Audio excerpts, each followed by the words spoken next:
nam pum kha tum lovin in do na le in clear ran na a lua lua e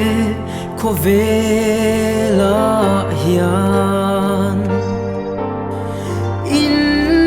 rem na om love min ngai dam ro lal pa kan sual na zong zong a tin urin min zil su ang che kan chak thom le rum ri hi in he lo khen se min tlamuanin min ve ngang che i chan chin tra ring chung hianin hai derin kan tlan trina nung tap nay lo nung nghe nay lo swal tin reng in kan khate min ngai dam ro lal pa kan sual na zong zong a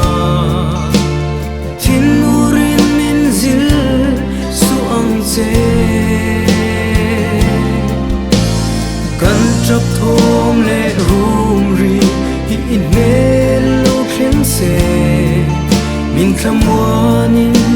min ve ngang che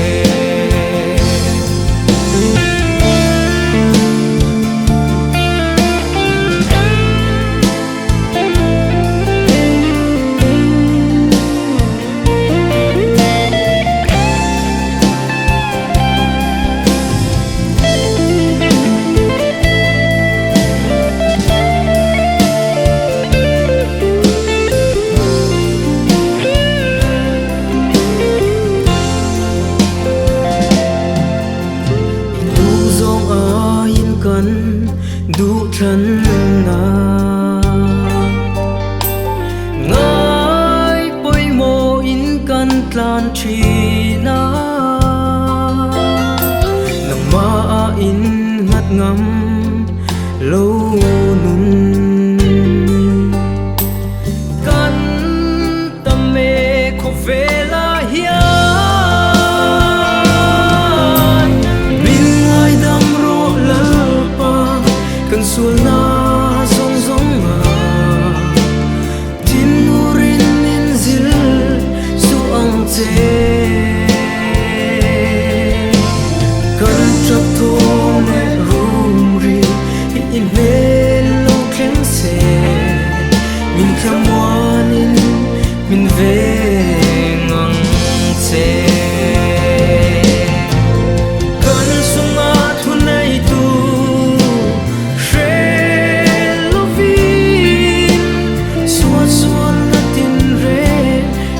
Trina min ngai dam min ni om pui le la